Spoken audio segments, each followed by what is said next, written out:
കൂടെ പറയാം. ഇപ്പൊ ഞാനിപ്പോ ഫൈനൽ കണ്ടിട്ടില്ല, ഫുട്ബോളിന്റെ വേൾഡ് കപ്പ് ഫൈനൽ കണ്ടിട്ടില്ല. പക്ഷെ അതിന് മുമ്പുള്ള രണ്ട് ഇതും കണ്ടു, കളി. അർജന്റീന കളി കണ്ടു. അർജന്റീന ഫസ്റ്റ് ഒരു ഗോൾ വാങ്ങിച്ചിട്ടാണ്, 2 ഗോൾ വാങ്ങിച്ചു ആദ്യം, അത് കഴിഞ്ഞ് 1 ഗോൾ വാങ്ങിച്ചു, അത് കഴിഞ്ഞിട്ടാണ് തിരിച്ചടിച്ച് സെമിയിലെത്തിയത്, അല്ലെ ഫൈനലിലെത്തിയത്. അതേപോലെ ഞാൻ മേടിക്കുന്നത് തിരിച്ച് അടിച്ചിരിക്കും, പിന്നെ യാതൊരു സംശയമാണ്. കിടിലം. അപ്പോൾ ഷാജി കൈലാസ് പുള്ളിക്കാരൻ്റെ വരവെന്നുള്ള സിനിമയുടെ റിവ്യൂ റിയാക്ഷൻ. ഷാജി കൈലാസും പുള്ളിക്കാരൻ്റെ മോനും ഉണ്ട്. മോൻ്റെ പേര് റുഷിൻ അല്ല, ഇറ്റ്സ് മീ റുഷിൻ എന്നാണ് ചാനലിൻ്റെ പേര്. അപ്പോൾ പുള്ളി പറയുന്ന അശ്വന്ത് കോക്കിൻ്റെയും ഉണ്ണി വ്ളോഗ്സിൻ്റെയും കൂടെ വീഡിയോ റിയാക്ട് ചെയ്യുന്നുള്ളൊരു വീഡിയോ ആണ്. ഓൾമോസ്റ്റ് ഒരു 50 മിനിറ്റ്സ് ഉണ്ട്. പക്ഷേ ഒരു രക്ഷയില്ല സാധനം, കിട്ടുന്ന സാധനം. പല ഡയറക്ടർമാരും പറയുന്ന സിനിമ ഇറങ്ങി അതിന്റെ നെഗറ്റീവ് റിവ്യൂസ് കണ്ടിട്ട് വന്നിരുന്ന് കരയക്കവും ഭയങ്കര തെറിവിളിയും കാര്യങ്ങളൊക്കെ നമ്മൾ കണ്ടായിരുന്നു. പക്ഷെ കൂൾ ഡാഡി ആൻഡ് സൺ, അങ്ങനെ തന്നെ പറയാം, കിടില സാധനം. ഇതിന്റെ താഴെ വന്നിട്ട് അശ്വന്ത് കൊക്ക് വന്നിട്ട് കമന്റ് ഇട്ടിട്ടുണ്ട്. ആ കമന്റ് ഒന്ന് നോക്കാം നമുക്ക്.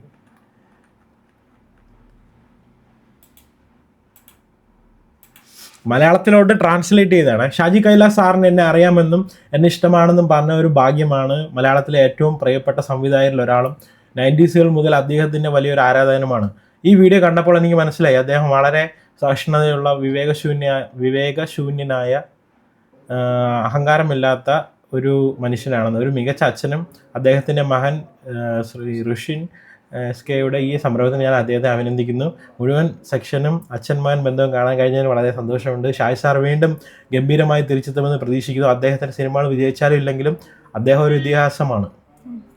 പുള്ളി ഒരു ഇതിഹാസം തന്നെയാണ്. പുള്ളിയുടെ നമ്മൾ കണ്ടിട്ടുള്ള സിനിമകൾ, ഇപ്പം ഏത് പടം പുള്ളി ഡയറക്ട് ചെയ്ത ഏത് പടം TV വന്നാലും ഒരു സീൻ കണ്ടു കഴിഞ്ഞാൽ നമ്മളെ കണ്ടിരുന്നു പോകും, അല്ലേ? ഇപ്പൊ ഏത് പടമായിരുന്നു അങ്ങനത്തെ ഒരു ക്രാഫ്റ്റ് മാൻ ആണ്. ഇപ്പോൾ പുള്ളീനെ ഈ പറയുന്ന ജഡ്ജ് ചെയ്യാൻ നമ്മളോ ഈ പറയുന്ന അശ്വന്ത് കൊക്കെ തന്നെ ഇട്ടിട്ടുണ്ട്. പുള്ളി ഗംഭീര ഡയറക്ടറാണ്. പിന്നെ പറയുന്ന ചിലപ്പോൾ ചില സിനിമകൾ വിജയിക്കാം, പരാജയപ്പെടാം. പേഴ്സണലി നമ്മളിപ്പോൾ ഈ പടം കണ്ടിട്ടില്ല. ഇതിൻ്റെ റിവ്യൂവേഴ്സൊക്കെ കണ്ടപ്പോഴത്തേക്ക്, ഇതിൻ്റെ ട്രെയിലർ കണ്ടപ്പോഴത്തേക്ക് ഒരു ക്ലീശേ പടമാണെന്നുള്ള രീതിയിലാണ് നമ്മൾ കാണാൻ പോകാത്തത്. പക്ഷേ ഇനിയിപ്പോൾ വീക്കെൻഡ് ഇന്ന് കാണാൻ പോകാനുള്ളൊരു പ്ലാനുണ്ട്. പക്ഷേ എന്ത് ചെയ്യാം, ഫുട്ബോളിൻ്റെ ഫൈനലും കാര്യങ്ങളൊക്കെ ആയതുകൊണ്ട് ഫുൾ ഇതാണ്. അപ്പോൾ എന്തായാലും അടുത്ത ആഴ്ച തിയേറ്ററിൽ നിന്ന് പോയില്ലെങ്കിൽ എന്തായാലും പടം പോയി കാണും. അപ്പോൾ വരവ് നിങ്ങൾ കണ്ടിട്ടുണ്ടെങ്കിൽ നിങ്ങളുടെ അഭിപ്രായവും കാര്യങ്ങളൊക്കെ ഒന്ന് കമൻറ്റ് ചെയ്യുക. ഇതിനകത്ത് മെയിനായിട്ട് 2 റിവ്യൂസാണ്. ഒന്ന് അശ്വന്ത് കൊക്കിൻ്റെയും ഒന്ന് ഉണ്ണി വ്ളോഗ്സിൻ്റെയും. പുള്ളി തന്നെ ഈ പറയുന്ന ഷായ് സാർ തന്നെ അവരെ ഓപ്പൺ ഡിസ്കഷന് വേണ്ടി വിളിക്കുന്നുണ്ട്. അപ്പോൾ എന്നിട്ട് പുള്ളി തന്നെ പറയുന്നുണ്ട്, നിങ്ങൾ പിടിച്ച് അടിക്കാനോ അങ്ങനെയുള്ള കാര്യത്തിലൊന്നും അല്ല. ഇപ്പം അശ്വന്ത് കൊക്കിന് ഉണ്ണി വ്ളോഗ്സ് ആണ് മെയിനായിട്ട് കുറേ കാര്യങ്ങൾ പറയുന്നുണ്ട്. എവിടെയാണ് ആമ്പൽക്കുളം ഇതേപോലെ കാണുന്നതെന്നൊക്കെ, അതിനൊക്കെ നല്ല രീതിയിൽ പുള്ളിക്കാരൻ മറുപടി കൊടുക്കുന്നുണ്ട്. ഇപ്പോൾ സിറ്റിയിലൊക്കെ താമസിക്കുന്നവർക്ക് ശരിയാണ്, ആമ്പൽക്കുളം ഒന്നും ചിലപ്പം അത്രയും ഫെമിലിയർ ആയിരിക്കത്തില്ല.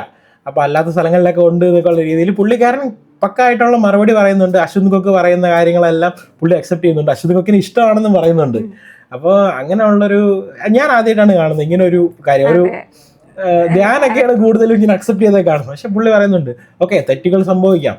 തെറ്റുകളിപ്പോൾ നമുക്ക് നമ്മളെടുക്കുന്ന ഡിസിഷൻസ് ചിലപ്പോൾ റോങ് ആവാം, ചിലപ്പോൾ അത് ശരിയാവാം, ചിലർക്ക് അത് ശരിയാവും, ചില സമയത്ത് നമുക്ക് ശരിയാവണമെന്നില്ല.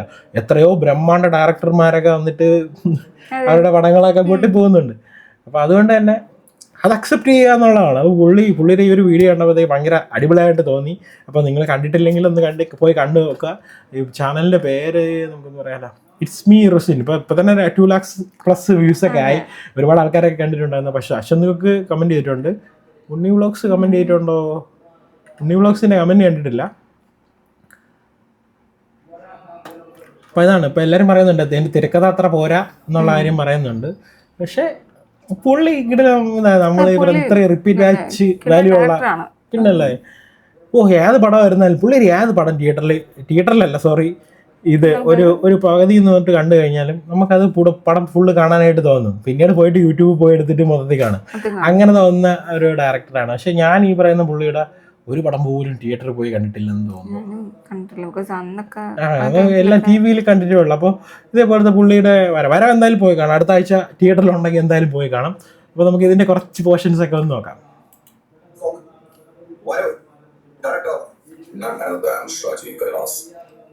പക്ഷെ ഇങ്ങനെ ഇരുന്ന് ഒരു റിയാക്ഷൻ ചെയ്യണമെങ്കിൽ ഒരു ധൈര്യം വേണം, അല്ലേ? സ്വന്തമായിട്ട് എടുത്ത പടത്തിനെ ആർക്കെങ്കിലും പറ്റുമോ? ഏതെങ്കിലും ഡയറക്ടർമാർ ഇതേപോലെ ചെയ്യുമോ?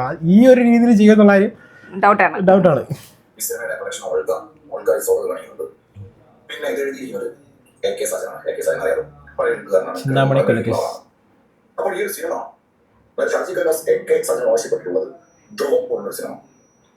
പക്ഷെ എഴുതി വന്നപ്പോൾ ഒരു ശ്രമമായി ഒരു ചത്ത സിനിമ, ഇമോഷൻസ് എന്തൊക്കെയോ കാട്ടിക്കൂട്ടുള്ള ഒരു അപരാധ സിനിമ. അപരാധം ഷാജി കൈലാസിന്റെ കൈയൊരു ഫോൾ ഒരിക്കലും പ്രതീക്ഷിച്ചത്. 90s ഇദ്ദേഹത്തിന്റെ സിനിമ കണ്ടതിന്റെ മലയാളത്തിലെ ഏറ്റവും പ്രിയപ്പെട്ട സംവിധായകരാണ് ഷാജി കൈലാസ്. ഇദ്ദേഹത്തിന്റെ സിനിമകൾ കണ്ട് അന്നപ്പോഴുണ്ട് ഇദ്ദേഹത്തിന്റെ മേക്കിംഗ് ഷോർട്സ്, ഷോർട്ട് ഡിവിഷൻസ് ഇദ്ദേഹം യൂസ് ചെയ്യുന്ന ഒരിക്കലും പ്രതീക്ഷിക്കാത്ത പരിപാടികൾ. പക്ഷെ ഇതിൽ നേരത്തെ പറഞ്ഞതിലൊരു തെറ്റുണ്ട്. കടുവ കണ്ടിട്ടുണ്ട് കേട്ടോ. കടുവ പുള്ളിയുടെ തിയേറ്ററിൽ പോയി കണ്ടിട്ടുണ്ട്. കടുവ മാത്രമല്ല, പൃഥ്വിരാജിന്റെ കാപ്പയും പുള്ളിയിലെ ഡയറക്ട് ചെയ്ത കാപ്പയും കണ്ടിട്ടുണ്ട് കേട്ടോ. ഞാൻ തിയേറ്ററിൽ പോയി കണ്ടിട്ടില്ലെന്ന് ഉദ്ദേശിച്ചത് പഴയ പടങ്ങളാണ്. കടുവയും കാപ്പയൊക്കെ നമ്മൾ കണ്ടിട്ടുണ്ട്. കടുവയും കാപ്പയും പുള്ളിയാണ് ഡയറക്ട് ചെയ്തതെന്നാണ് എൻ്റെ ഒരു തോന്നല്. കൂട്ടണോ? സൗണ്ട് ഫുള്ളാണ്.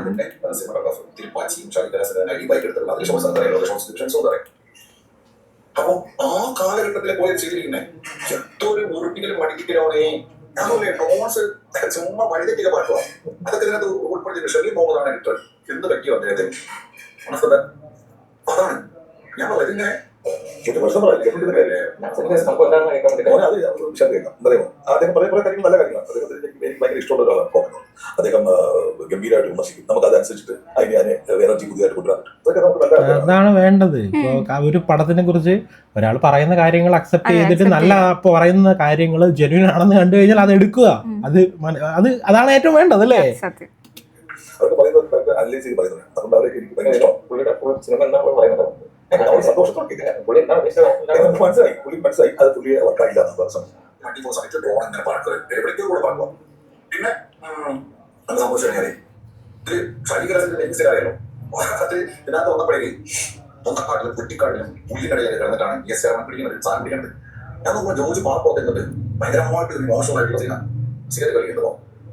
അപ്പൊ മുന്നിൽ പുള്ളി ജോർജിന്റെ ഫേസ് കാണില്ല. പിന്നെ എങ്ങനെയാണ് ജോർജിന്റെ അമ്മയാവും കാണാൻ പറ്റുമോ? പുല്ലിച്ച് മറിച്ചു വരുന്നേ. അങ്ങനെ ഉടനെ കുറേ പേരുണ്ട്. ഇങ്ങനെ പുല്ലും ചെടിയും വെച്ചിട്ട് സീൻ മറിച്ചു വരാം. ഒന്നും കാണാൻ പറ്റുന്നില്ല. പുല്ല് കാണാൻ വേണ്ടിയിട്ടാണ് അത്രേ ഉള്ളൂ. ശരിയാക്കി എടുക്കാം. അതത്രേ ഉള്ളൂ. ഒരാള് ഒരു കാര്യം സജഷൻ പറഞ്ഞു, അത് അക്സെപ്റ്റ് ചെയ്തു. ഞാൻ പറഞ്ഞത് ടെക്നിക്കലി വെരി ബാഡ്. എന്തൊക്കെയോ ജനങ്ങൾ കാണിക്കാൻ ശ്രമിച്ചിട്ടുണ്ട്. ഭയങ്കര മൂവിങ് ഷോട്ട്സും അങ്ങനെ നോട്ട്സ് വെച്ചിട്ടും ഭയങ്കര അങ്ങനെ മരത്തിന്റെ ഇടയിൽ കൂടെ മരം ഇങ്ങനെ പൊങ്ങി നിൽക്കുന്ന കാണിച്ചിട്ടൊക്കെ. അപ്പൊ അങ്ങനെ എടുത്ത ചില സിനിമ ടെക്നിക്കൽ ചെയ്യാൻ പറ്റുള്ളത്. MR രാജേഷനാണ് ഇതിന്റെ സംരംഭം ചെയ്തിരിക്കുന്നത്. ഡിസൈനും അതുപോലെ തന്നെ മിക്സിംഗ് ഒക്കെ ഒരു കാര്യമില്ല. കാരണം വെച്ചാൽ എന്തോ സാംസിയസിനൊക്കെ ഇത്രയും ഗംഭീരമായിട്ടുള്ള മ്യൂസിക് ആയിട്ടോ മ്യൂസിക് ഒക്കെ സോറി പാട്ടൊക്കെ ഉണ്ട്. പൊട്ടോ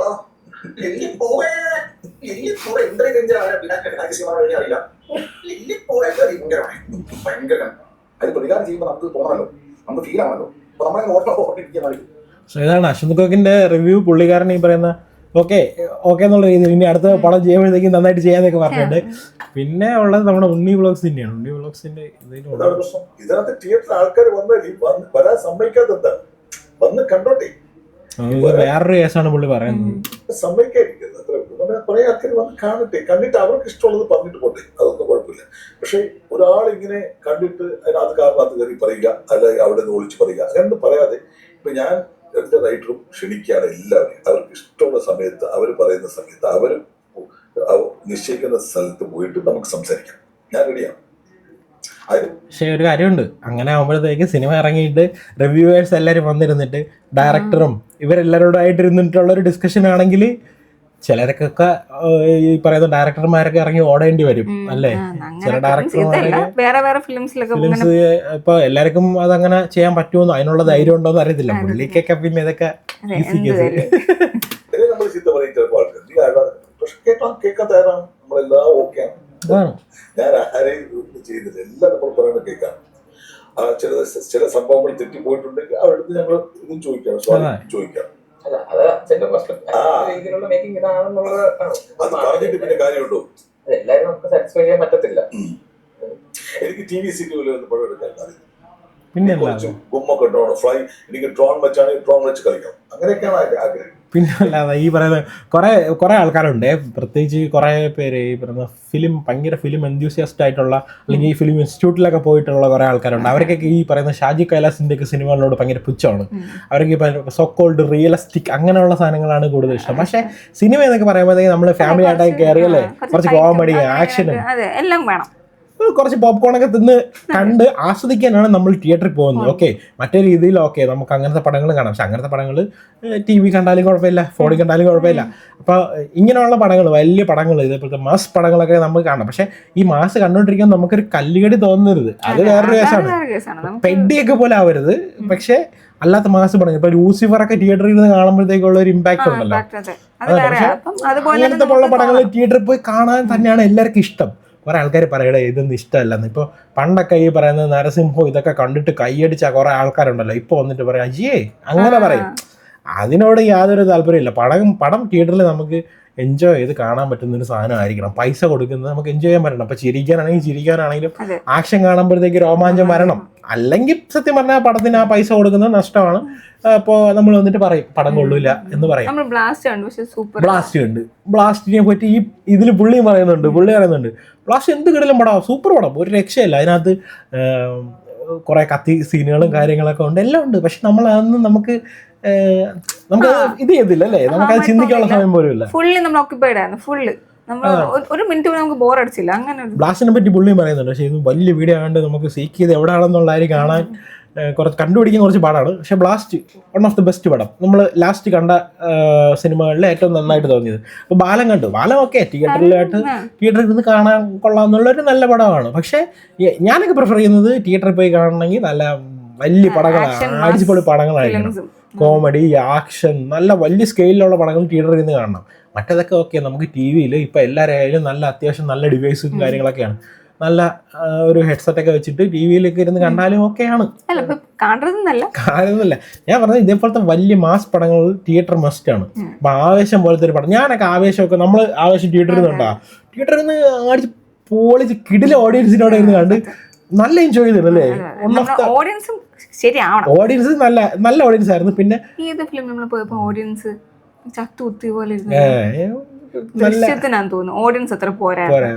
അല്ല, ഇത് ആവേശം കണ്ടപ്പോൾ കിടില ഓഡിയൻസ്. സത്യം പറഞ്ഞാൽ നമുക്കങ്ങനെ പെട്ടെന്നൊരു അടിച്ചുപൊളി പടം, കിടിലം പടം, നല്ല ഓഡിയൻസ് എന്നൊക്കെ പറയുമ്പോൾ എനിക്ക് പെട്ടെന്ന് വരുന്ന ആവേശം നമ്മൾ കാണാൻ പോയതാണ്, കിടില ഓഡിയൻസ്. പക്ഷെ ഇത് കഴിഞ്ഞിട്ട് ടി വിയിലോട്ട് വന്നപ്പോഴത്തേക്ക് അത്ര ഒരു ഇത് വന്നില്ല. അപ്പൊ അതുകൊണ്ട് തിയേറ്റർ ഈ പറയുന്ന ഇതേപോലത്തെ പടം തിയേറ്ററിൽ തന്നെ എക്സ്പീരിയൻസ് ചെയ്യുക. അപ്പോൾ വരുമ്പോൾ എന്തായാലും നിങ്ങൾ കണ്ടിട്ടുണ്ടെങ്കിൽ അഭിപ്രായങ്ങൾ കമന്റ് ചെയ്യുക, കണ്ടിട്ടില്ലെങ്കിൽ എന്തായാലും പോയെന്ന് കണ്ടു നോക്കുക. ഇതൊക്കെ തിയേറ്ററിൽ എക്സ്പീരിയൻസ് ചെയ്യാനുള്ള സാധനങ്ങളല്ലേ. കൂടി പോയ ഒരു 150 റുപ്പീസ് ചിലർക്ക് ഫാക്ടർ ആയിരിക്കാം, അങ്ങനെയുള്ള ആൾക്കാർക്ക് പോകണ്ട. അല്ലാത്തവരൊന്ന് പോയി കണ്ടു നോക്കുക അല്ലേ. നമുക്ക് എന്തായാലും അടുത്ത ആഴ്ച പോവാം. അപ്പോൾ ഇതാണ് നമുക്ക് പറയാനുള്ളത്. എന്തായാലും ഈ ഒരു ആറ്റിറ്റ്യൂഡ് ഭയങ്കര അടിപൊളിയായിട്ട് തോന്നി, അതുകൊണ്ടാണ് ഈ ഒരു വീഡിയോ ചെയ്തത്. പിന്നെ വേറെ അല്ലേ, അച്ഛനും മോനും കൂടെ ഇങ്ങനെ ഇരുന്ന് പറഞ്ഞതിനെ കുറിച്ച് അതിനൊരു ധൈര്യം പോസിറ്റീവ് സെൻസിലെടുത്ത് എല്ലാം ചെയ്യുന്നത് പക്കാ പോസിറ്റീവ് സെൻസിലാണ്. പിന്നെ കുറച്ച് കാര്യങ്ങൾ ഇപ്പോൾ ഉണ്ണി വ്ളോഗ്സിന്റെ കുറച്ച് കാര്യങ്ങൾ ഉണ്ടായിരുന്നു കേട്ടോ അതിനകത്ത്. പക്ഷേ അത് പോയാ തീർച്ചയായിട്ടും ഇത് ചെയ്യുമ്പോഴാണ് സ്റ്റൈലിനപ്പുറത്തേക്ക് ഇതിനകത്തൊരു പ്രാക്ടിക്കാലിറ്റി ഉണ്ടെന്നുള്ളത് നമുക്ക് മനസ്സിലാവുക. കാരണം മുമ്പ് അദ്ദേഹം രണ്ട് സൈഡിലേക്ക് ഒരു ഒറ്റ വിടർത്തി കഴിഞ്ഞാൽ അദ്ദേഹം ഈ സിനിമയിൽ ഉടനീളം ഉപയോഗിച്ചത് വൈറ്റ് കളർ അണ്ടർവെയർ ആണ്. അപ്പം വായുസഞ്ചാരം ഉറപ്പുവരുത്തിയിട്ട് വേണം നമ്മൾ ഫൈറ്റ് ചെയ്യാൻ ഇറങ്ങാൻ എന്ന് പറയുന്ന പ്രാക്ടിക്കൽ സൈഡിൽ നിന്നുണ്ട്. ഇത് ശരിക്കും നമുക്ക് റിക്ഷ ഡ്രൈവർ തൊട്ട് ജീപ്പ് ഡ്രൈവർ തൊട്ട് അവരിങ്ങനെ ഓടിക്കുമ്പോൾ ലുങ്കിയും ഷർട്ടുമായിട്ട് ചെയ്യണം.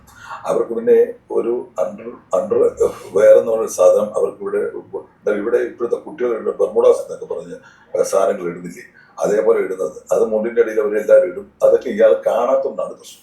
പോയി കണ്ടാൽ മനസ്സിലാവും. അത് വായുസഞ്ചാരം മറ്റൊന്നും പറഞ്ഞു ജീപ്പൊക്കെ ഓടിക്കുന്ന ആൾക്കാരൊക്കെ അങ്ങനെയുള്ള ഇടാറുണ്ട്.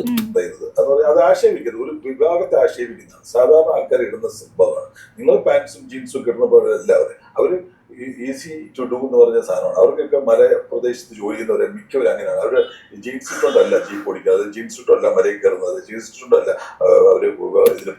നമ്മുടെയൊക്കെ നാട്ടിൽ ഈ പറയുന്ന മരം മുറിക്കാനൊക്കെ വരുന്ന ആൾക്കാരൊക്കെ അങ്ങനെയൊക്കെ ഉള്ള സാധനങ്ങളൊക്കെ ഇടാറുണ്ടാണ്. അവരതൊക്കെ കറക്റ്റായിട്ട് വേണം. അങ്ങനെയൊക്കെ വിമർശിക്കുമ്പോൾ എനിക്ക് പറയേണ്ടി വരും. അത് നിങ്ങൾ തെറ്റാണെങ്കിൽ ക്ഷമിക്കുക, ഞാൻ പറയും. അതാണ് ഇപ്പൊ പടം കണ്ടിട്ട് പടം ഇഷ്ടപ്പെടില്ല എന്നുള്ള കാര്യം ഓക്കെയാണ്. ഓക്കെ. പക്ഷെ ഈ പറയുന്ന ആമ്പൽക്കുളം കാണത്തില്ല, ഇതേപോലത്തെ ആ, ഇതിട്ടോണ്ട് dress, അങ്ങനെയുള്ള sports ആൾക്കാരില്ല കാര്യങ്ങളൊക്കെ. എന്നൊന്നും പറയരുത്. അതൊന്നും നമുക്ക് അക്സെപ്റ്റ് ചെയ്യാൻ പറ്റില്ല. പടം നിങ്ങൾക്ക് ഇഷ്ടപ്പെട്ടില്ലെങ്കിൽ ഓക്കെ, നിങ്ങൾക്ക് ഇഷ്ടപ്പെട്ടില്ല, നിങ്ങളുടെ പോലത്തെ ചിന്താഗതിയുള്ള ആൾക്കാർക്ക് ചിലപ്പോൾ അത് വർക്കാവില്ലായിരിക്കും. പക്ഷെ ഇങ്ങനെയുള്ള കാര്യങ്ങളൊക്കെ വിമർശിക്കുമ്പോഴത്തേക്ക് ശ്രദ്ധിക്കുക. പ്രത്യേകിച്ച് അതിന്റെയൊക്കെ ഒന്ന് ആലോചിച്ച് നോക്കാം. അത് അങ്ങനെയൊക്കെ സ്ഥലത്ത് അങ്ങനെയൊക്കെ അയക്കൂ എന്നുള്ള രീതിയിൽ ചിന്തിക്കുമ്പോൾ നമുക്ക് മനസ്സിലാവും. അതെ, ആമ്പൽക്കുളമൊക്കെ ഉണ്ടടേ, അതൊക്കെ കാണണം. കാറ്റടിച്ചാൽ പറന്നു പോകുന്ന പോലെ വെഹിക്കിൾസ് ആയിട്ടുള്ള ക്യാരക്ടേഴ്സ് വളരെ ഓവർ ഡൂയിങ് ആയിട്ട് എനിക്ക് ഫീൽ ചെയ്തിട്ടുള്ള ക്യാമറ ഒരു സ്ഥലത്ത് ഇരിക്കണ്ടേ. പക്ഷെ ചില സമയത്ത് നല്ല ഷോട്ട് ആണല്ലോ എന്ന് തോന്നും. ചില സമയത്ത് ഒരാള് കാറിൽ ഇരിക്കുകയാണ്, അയാളുടെ ചരിഞ്ഞിട്ടുള്ള ആംഗിളുകൾ കാര്യം നമ്മൾ മടങ്ങിയല്ലേ ഇരിക്കുക. അപ്പൊ ശരീരം ഇങ്ങനെ ഒരു ഭയങ്കര കംപ്രസ്ഡ് ആയിട്ടുള്ള സ്റ്റേജിൽ അങ്ങനെ ഇരിക്കുന്ന സമയത്ത് സൈഡിൽ കൊണ്ട് ക്യാമറ വെച്ചിട്ട് ഒരു സാധനം ഷൂട്ട് ചെയ്തത്. നിങ്ങൾ എന്താണ് അതിൽ ഉദ്ദേശിച്ചത് എനിക്ക് മനസ്സിലായത്? അത് പറയാം എന്ന് പറഞ്ഞാൽ ഡോറ് തുറന്ന് അദ്ദേഹം പറഞ്ഞ ഏത് ഷോട്ടെന്ന് എനിക്കറിയാം. ഡോറ് തുറന്ന് കിടക്കുമ്പോൾ ഈ സൈഡ് ആംഗിളിലാണ് ആ ഷോട്ട് വെച്ചിരുന്നത്. ഒരു വലിയൊരു മനുഷ്യൻ അത് ജീപ്പിനകത്ത് ഇരുന്ന് ഡോർ അടയ്ക്കുന്നതിന് മുമ്പ് ആ ഷോട്ട് എടുത്താണ്. എന്ന് പറഞ്ഞാൽ അയാളുടെ കയ്യിൽ കയറുണ്ട്, ഈ ഡോർ അടച്ചിട്ടില്ല. അപ്പൊ ഈ ആംഗിൾ എടുത്ത്, ഈ ആംഗിൾ ഇപ്പുറത്തെ ആംഗിൾ ഇപ്പുറത്തെ ആംഗിൾ നിങ്ങൾ വേറെ എടുത്തിട്ടുണ്ട്. അതൊക്കെ ഭയങ്കര കുറ്റമായിട്ട് എനിക്ക് തോന്നുന്നു. ഞാൻ പറയാം, അതൊക്കെ കുറ്റമാണെന്ന് പറഞ്ഞാൽ ലോകത്ത് സിനിമ എടുക്കാനേ പറ്റില്ല. ഇങ്ങനത്തെ ആംഗിൾ എടുക്കണം ഇയാളാണ് എന്ന് ചോദിക്കുന്നത്. അത് നമ്മുടെ ആംഗിൾ എടുത്തു. ഞാനൊരു സ്റ്റേറ്റ്മെന്റ് പറയാം. ഷാജി കൈലാസ് എന്ന ഡയറക്ടർ സിനിമ എടുക്കുന്ന ഈ സോപ്പോൾ റിവ്യൂവേഴ്സിനെ സാറ്റിസ്ഫൈ ചെയ്യാൻ വേണ്ടിയിട്ടല്ല. അത് മാത്രം പറയാം. ഇവരെ മാത്രം സാറ്റിസ്ഫൈ ചെയ്യാൻ പറ്റും. ഇവരുടെ എടുക്കുന്ന ഷോട്ട്, ഈ ഷോട്ട് ഇവർക്ക് പറ്റില്ല, നിങ്ങൾ ഇങ്ങനെ എടുക്കും എന്നൊക്കെ പറയാൻ പാടില്ല. അത് പറയുമ്പോഴേ അതെ, എങ്ങനെ സിനിമ എടുക്കണം എന്നുള്ള കാര്യങ്ങളൊന്നും പറയരുത്. നിങ്ങൾക്ക് ഇഷ്ടപ്പെട്ടില്ലെങ്കിൽ ഓക്കെ, അങ്ങനെ പറയാം. ഇപ്പോൾ അതൊക്കെ ഓരോരുത്തരുടെ ഇഷ്ടമാണ്. ഇപ്പൊ നമ്മളിപ്പോൾ വെച്ചേക്കുന്ന ഒരു ഫ്രെയിം ഭയങ്കര ബോറാണെന്നുള്ള കാര്യം നമുക്കറിയാം. പക്ഷെ നമുക്കിത് പറ്റത്തുള്ളൂ. അപ്പൊ നമുക്ക് പറ്റുന്ന പോലെ ഇതൊക്കെയാണ് വെച്ചേക്കുന്നത്. അതേപോലെ തന്നെയാണ് എല്ലാവരുടെയും കാര്യം. അപ്പൊ അവർക്ക് പറ്റുന്ന പോലെ അവർക്ക് അവരുടെ ആ ഒരു സ്റ്റോറി കമ്മ്യൂണിക്കേറ്റ് ചെയ്യാൻ വേണ്ടിയിട്ടുള്ള രീതിയിലുള്ള ഫ്രെയിംസ് ഒക്കെയാണ് എടുക്കുന്നത്. ചിലപ്പോൾ ചില ഫ്രെയിംസ് ഒക്കെ ഇതായിരിക്കും. എല്ലാ ഫ്രെയിമും ഭയങ്കര വലിയ ഇതായിട്ട് എടുക്കാൻ പറ്റണമെന്നില്ല. പിന്നെ ഓരോരുത്തരുടെ ഇഷ്ടമാണ്. ചില ആൾക്കാർ ഭയങ്കര നല്ല ഫ്രെയിംസ് ഒക്കെ ഉള്ള രീതിയിൽ കാണുന്നതായിരിക്കും ഇഷ്ടം. പക്ഷെ എനിക്കൊക്കെ ഒരു സ്റ്റോറി പറയാൻ വേണ്ടിയിട്ടുള്ള സാധനങ്ങൾ കണ്ടാൽ മതി. ഭയങ്കര വലിയ ഫ്രെയിംസോ ഭയങ്കര സ്ലോ മോഷൻ, ഈ പറയുന്ന സ്റ്റെയർ കേസിന്റെ അടിയിൽ കൂടെ ഒക്കെ കറങ്ങിയൊക്കെ വരുന്ന ചില സാധനങ്ങളൊക്കെ ഉണ്ട്. നമുക്കെന്നെ അത് കാണുമ്പോൾ ഒരു മതിയാവും. പ്രത്യേകിച്ച് എനിക്ക് അമൽനീരന്റെ പടങ്ങളൊക്കെ കാണുമ്പോഴത്തേക്ക് ആവശ്യമില്ലാത്ത കുറെ സ്ലോ മോഷൻസ് ഒക്കെ കാണും. ഒരാള് എനിക്ക് പെട്ടെന്ന് ഓർമ്മ വരണമെന്ന് വെച്ചാൽ ഭീഷ്മപർവ്വത്തിലൊക്കെ ഒരാളിങ്ങനെ ഓട്ടോയിൽ നിന്ന് ഇറങ്ങി വരുമ്പോഴത്തേക്കൊക്കെ ഇങ്ങനെ സ്ലോ മോഷൻ ഇട്ടങ്ങ് വെറുപ്പിച്ചേക്കുക. അപ്പോൾ അത് എൻ്റെ പേഴ്സണൽ ഒപ്പീനിയൻ ആണ്, നിങ്ങൾക്ക് ചിലപ്പോൾ ഇഷ്ടമായിരിക്കും. അപ്പോൾ എനിക്ക് അതേപോലത്തെ കാര്യങ്ങളൊന്നും ഇഷ്ടമാണ്. ഒരു സ്റ്റോറി കമ്മ്യൂണിക്കേറ്റ് ചെയ്യാൻ വേണ്ടിയിട്ടുള്ള ഷോട്ടുകൾ. ഇപ്പോൾ ജിത്തു ജോസഫൊക്കെ അങ്ങനെയാണ്, ഭയങ്കര വലിയ ഷോട്ടോ വലിയ ഇതൊന്നുമില്ല, പക്ഷെ പറയാനുള്ള കാര്യം പറയുക. ഇപ്പം ലാഗ് ആണെങ്കിൽ ഒക്കെ നമുക്ക് പറയാം ലാഗ് ആണ് എന്നുള്ളത്. പക്ഷെ ഓരോ ഷോട്ടിന്റെ ഒക്കെ വെച്ചിട്ട് എന്ത് പറയാനാ, അതിനെപ്പറ്റിയൊന്നും നമുക്ക് പറയാനുള്ള ആരും ടെക്നിക്കലി വലുതായിട്ട് അറിയത്തില്ല. അപ്പൊ ഇതൊക്കെയാണ്. ഇപ്പൊ എന്തായാലും ഈ ഒരു റിയാക്ഷൻ വീഡിയോ അടിപൊളിയായിരുന്നു. നിങ്ങൾ കണ്ടിട്ടില്ലെങ്കിൽ ഒന്ന് ഫുൾ ആയിട്ട് കണ്ടു നോക്കാം. നമുക്ക് ഫുൾ എന്തായാലും റിയാക്ട് ചെയ്യും. അത്രയും സമയം ഇവിടെ മെയിൻ ആയിട്ടുള്ള പ്രശ്നം എന്ന് വെച്ചാൽ ഇപ്പോൾ ഇടയ്ക്കിടയ്ക്ക് കറണ്ട് പോകുന്നുണ്ട്. നമ്മൾ തന്നെ പറയുന്നുണ്ടായിരുന്നു, ഇപ്പോൾ മുഖ്യമന്ത്രിയുടെ അടുത്ത ഒരു മന്ത്രിസഭ വന്നതിന് ശേഷം ഇതേപോലെ രണ്ട് തവണ കറണ്ട് പോകുന്നുണ്ട്. 25 മിനിറ്റിന്റെ 2 തവണയാണ് ഇവിടേക്ക് കറണ്ട് പോകുന്നത്. മെയിനായിട്ട് രാത്രി ഇന്നില്ല, ഇന്ന് ഫുട്ബോളിന്റെ ഇതായിട്ടില്ല. അപ്പോൾ അത് ഭയങ്കര ഒരു ശല്യമായിട്ടുള്ള ഒരു കേസാണ്. പിന്നെ ഒരു കാര്യം എന്ന് വെച്ചാൽ ഇപ്പോൾ നമ്മൾ ഈ ഒരു മന്ത്രിസഭേനെ കുറ്റം പറയില്ല. ബേസിക്കലി ഒരു കാര്യം പറയട്ടെ, നമ്മൾ 2 പാർട്ടിയിലും ഉള്ള ആൾക്കാരല്ല. പക്ഷെ നമുക്ക് നമ്മുടേതായിട്ടുള്ള പൊളിറ്റിക്സ് ഉണ്ട്. ഇപ്പോൾ 25 മിനിറ്റിന്റെ 2 തവണ വെച്ച് പോകുന്നുണ്ട്. നേരത്തെയും കറണ്ട് പോകുമായിരുന്നു. അപ്പോൾ ഈ പറയുന്ന 25 മിനിറ്റിന്റെ 2 തവണ കറണ്ട് പോക്കുണ്ട്. പകല് ഇടയ്ക്കിടയ്ക്ക് 1, 2, 3 തവണയൊക്കെ പോകാറുണ്ട്. പക്ഷെ നേരത്തെ ഈ കഴിഞ്ഞ 8 വർഷം ഈ പറയുന്ന ഇതൊന്നും ഇല്ലായിരുന്നു എന്നാണ് അവർ പറഞ്ഞിട്ടിരുന്നത്. പക്ഷെ അങ്ങനെയൊന്നുമല്ല. കാര്യം ഞാൻ ഒരു 5-6 വർഷമായിട്ട് വർക്ക് ഫ്രം ഹോമാണ്. 2020 തൊട്ട് വർക്ക് ഫ്രം ഹോമാണ്. അപ്പോൾ രാവിലെ തൊട്ട് രാത്രി ഒരു 8 മണി വരെ കമ്പ്യൂട്ടർ ഫ്രണ്ടിലാണ്. അപ്പോൾ അതുകൊണ്ടറിയാം ഒരു ദിവസം ഒരു 20 തവണ 15 തവണയോളം കറണ്ട് പോകും. ഈ കറണ്ട് പോകുന്നത് ഒരു 5 മിനിറ്റ് ടു 10 മിനിറ്റ് 15 മിനിറ്റ് വരെ അതിൻ്റെ ഒരു ഡ്യൂറേഷൻ ഉണ്ടാകും. എപ്പോൾ വിളിച്ച് ചോദിച്ചാലും ഓവർലോഡ് ആകുമ്പോൾ കട്ടാവുന്നതെന്നാണ് പറയുന്നത്. പക്ഷേ അങ്ങനെ കറണ്ട് പോകുമായിരുന്നു. അപ്പോൾ അതുകൊണ്ട് തന്നെ ഒരു 10 മിനിറ്റ് വെച്ചിട്ട് 10 തവണ ആകുമ്പോൾ തന്നെ 1 മണിക്കൂറായി. അപ്പോൾ അങ്ങനെ ഒരു 1-2 മണിക്കൂർ എന്തായാലും എല്ലാ ദിവസവും കറണ്ട് പോകുമായിരുന്നു. അപ്പോൾ കഴിഞ്ഞ നേരത്തെ ഉണ്ടായിരുന്നു, ഇപ്പോൾ ഉണ്ടായിരുന്നു. ഇപ്പോൾ അവർ പവർ കട്ട് എന്നുള്ള രീതിയിൽ തന്നെ പറഞ്ഞു ചെയ്യുന്നു. പക്ഷേ ഇപ്പം എനിക്കൊന്ന് പകല് കുറച്ച് കുറവാണ് പോകുന്നത്. പകൽ നേരത്തെ പൊയ്ക്കൊണ്ടിരുന്നതിൻ്റെ അത്രയും പോകുന്നില്ല, പക്ഷെ പോകുന്നുണ്ട്. അപ്പോൾ നിങ്ങൾക്ക് നിങ്ങളുടെ പേര് കളയണ്ടെങ്കിൽ നേരത്തെ ചെയ്ത പോലെ ചെയ്താൽ അത് സോൾവ് ആക്കാൻ പറ്റും.